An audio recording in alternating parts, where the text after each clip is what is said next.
ever heard of the word jugaad?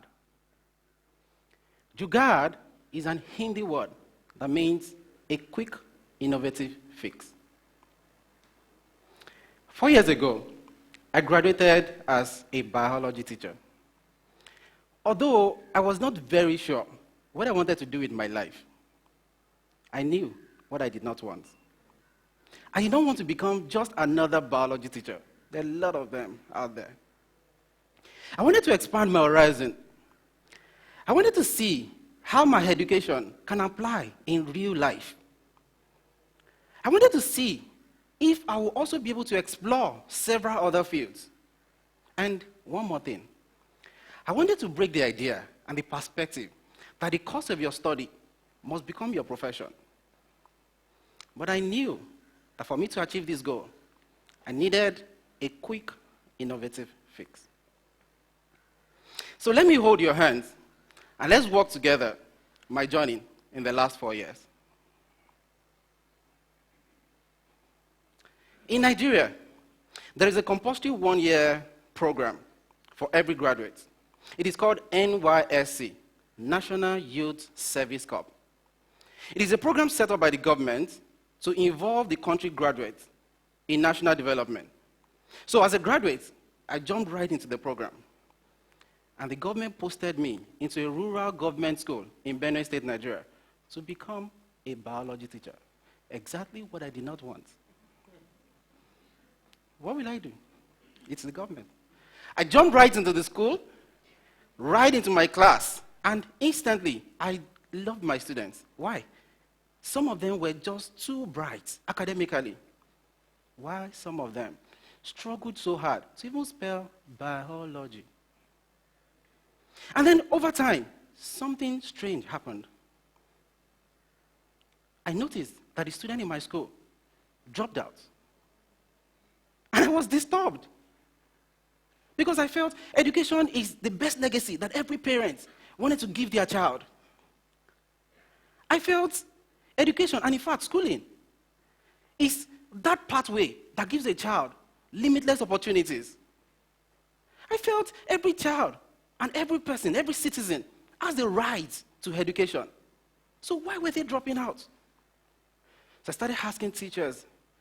I was asking the other students. I was even asking community people. And in my curiosity, 2 answers bombed right into my eyes. One, poverty. The parents could no longer afford the cost of keeping these children in school. And 2,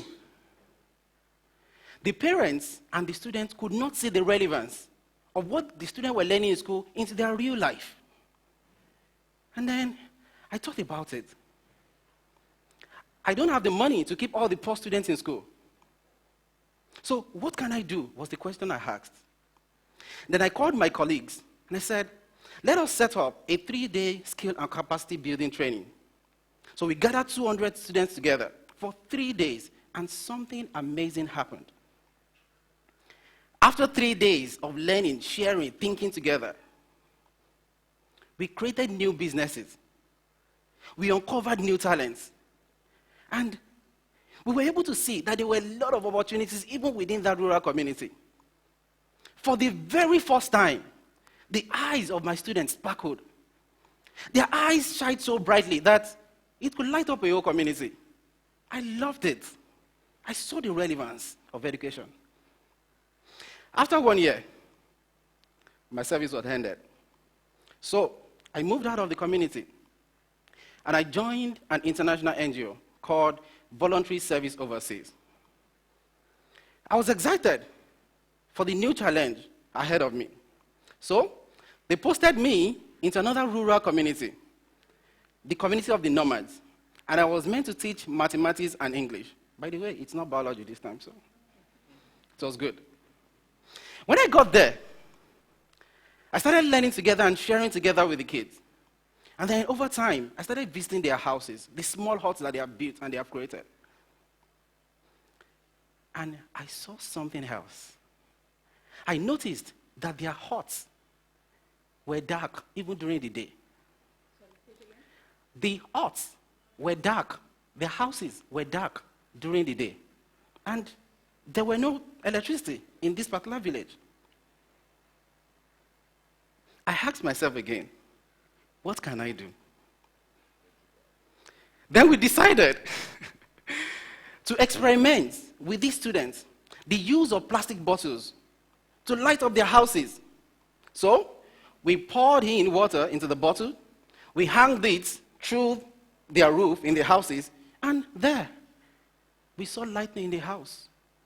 This was what we were doing. We were gathering it together, all together, building that together, experimenting together, seeing the relevance of the knowledge we had.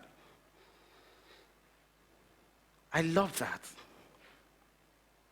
And just a few months ago, I visited a rural makerspace in Bangalore, India. By the way, a makerspace is a center where people come together, learn, share, and build things. I was living in this rural makerspace with 4 other boys. Like you like food, we love to eat food too. But especially, we loved vegetables. Sweet ones. But there was a problem. It was so tedious and boring, maybe for boys, to cut the vegetables. So I asked myself again, what can we do?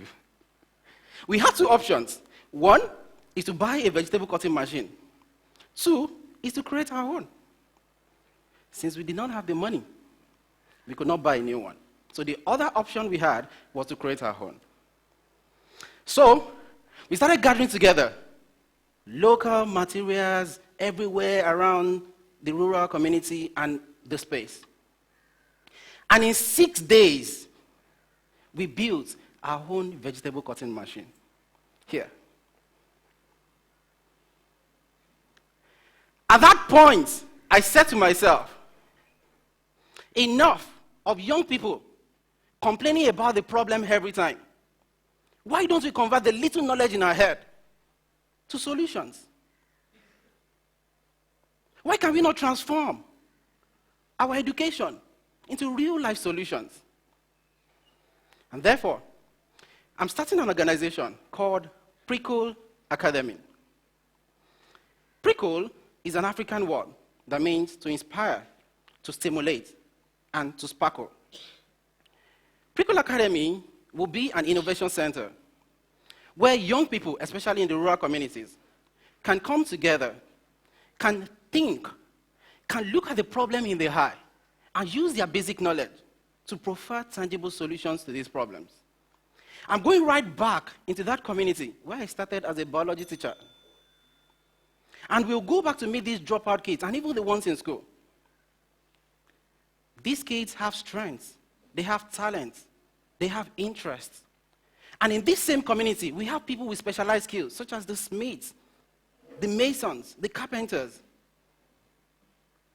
And what Prikkle Academy does is to identify these gifts, these potentials, these strengths, and begin to connect it together for us to solve our own problems. We can create businesses for young entrepreneurs. We can build our own technology. This is what Prikkle Academy does. We want to be able to show that rural communities have a lot of creativity, have a lot of innovations, and the government, the schools, even you can come and learn creativity and innovation. And together, we can start building the kind of world that we want to see. What if I tell you that almost everything you need in life to survive, to thrive, is right within your reach? That person sitting beside you, that person in your neighborhood. This approach is called asset-based community development. Rather than look at the problems, the lack, the what is not working, we are leveraging on the strengths, what is working, what has kept them till now.